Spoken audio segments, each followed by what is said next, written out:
This shapely car beside me is the Renault Captur Intens, the mid-spec version of Renault's smallest SUV. The Captur competes with other small SUVs like the Nissan Juke and Ford Puma. But has it compromised on comfort to be this compact?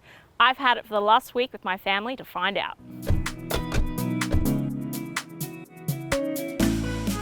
This video will be split into chapters, and here are the time codes. My written review will be at the CarsGuide website, but if you're on YouTube, please like and subscribe and hit that bell icon to stay on top of our latest videos. The Captur Intens is the middle of the range variant, and you can pick it up for around $37,500 before on-road costs, which isn't the cheapest option, but neither is it the most expensive for the market. It's compact, but it does come with some nice features like LED lights, two-tone 18-inch alloy wheels, and heated front seats, just to name a few highlights. Unlike some of its competitors, the Captur seems well proportioned and there's no unnecessary pinching in its design. The curves are nicely rounded, but there's some young and sporty vibes here in the styling that makes it look attractive. This also seems to be one of the few small SUVs that has some colour in its lineup other than grey. You can further customise it by choosing the two-tone option like the one beside me, where it sports a black roof. That adds $650 to the price, depending on the colour combo. The exterior actually makes me think it's going to be a bit plusher inside than what it is, but the shape doesn't look like it's going to date quickly. There are some hard-looking plastics in here, but the dash still looks nice.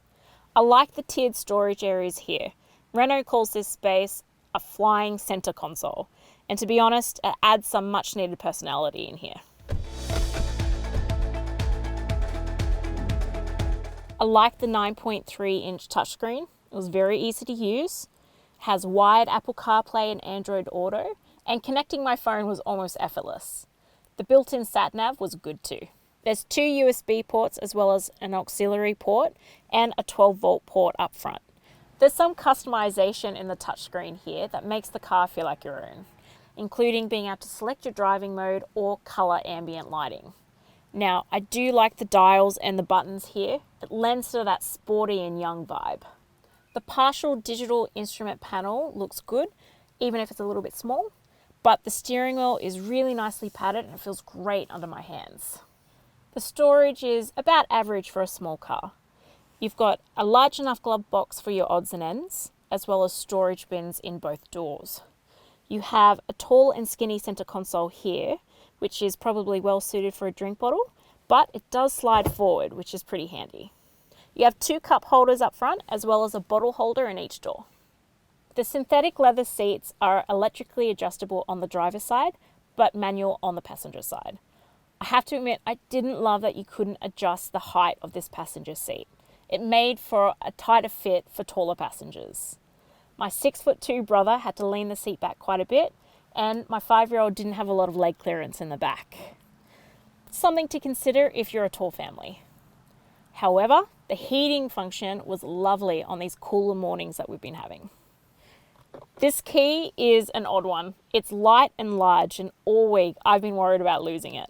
I would have liked a hole or something for a keychain just so I could keep track of it a bit better. It's a narrow car and you feel that back here. This front seat is positioned in my driver's position and I'm 168 centimeters or 5'6". There's not a lot of room back here.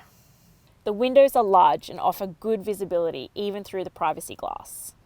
The bench seat is narrow but comfortable and you have a 40-60 split fold on here. There are two ISOFIX mounts as well as 3 top tethers. Realistically, I think you'd struggle to get 3 car seats back here though. It was a little tricky to fit my normal harness booster car seat as I really had to angle it through the door to fit it in. Fitting the rearward facing 0 to 4 child seat was a lot easier. It just starts to encroach on the front passenger space.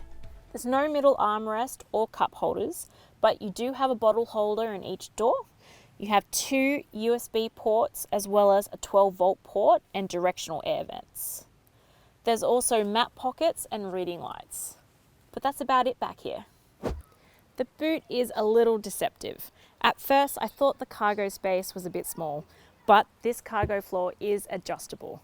and you still get 422 litres worth of space with all 5 seats up. You can slide the back seat forward and that jumps up to 536 litres. Now, with the back seat down, you get 1,275 litres worth of space, which is great. But with that space, you do only get a temporary space saver tyre. I do like the taller height of the lip though.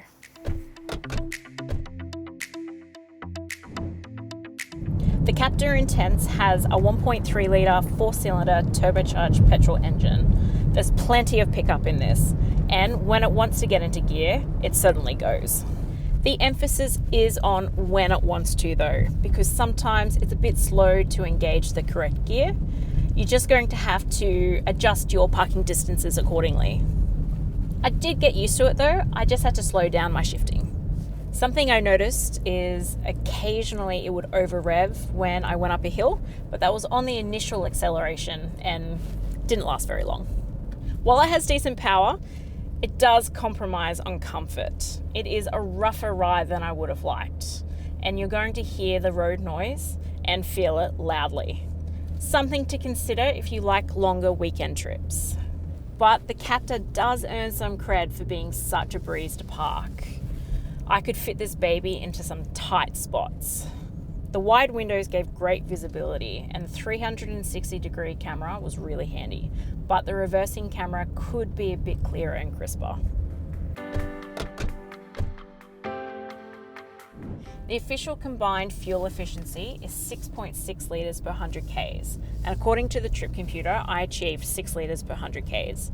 That was on a mix of city and longer highway driving though, but still pretty good, especially considering that this only takes premium petrol.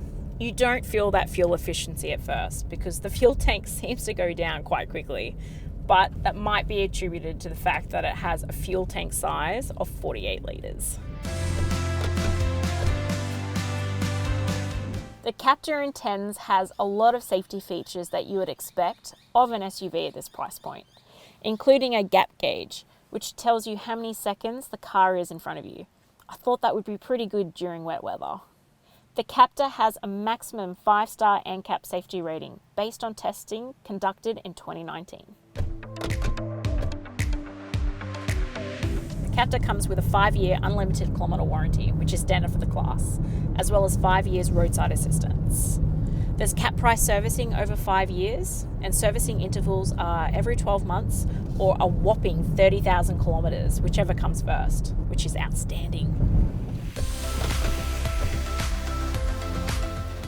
The Captur is a compact car that looks good, and if you can get used to the slow gear shifting, then this may just be the ticket for a family living in the city. I would have liked a plusher interior and more consistency in the driving for that price tag, but that fuel economy is pretty attractive, and I give it a 7 out of 10. My 5-year-old loved the race car colour, but did feel a little bit squished in the back. He gave it a 6 out of 10. If you're after more details, please check out the full review at the CarsGuide website, and don't forget to hit subscribe to stay on top of our latest videos. See you next week.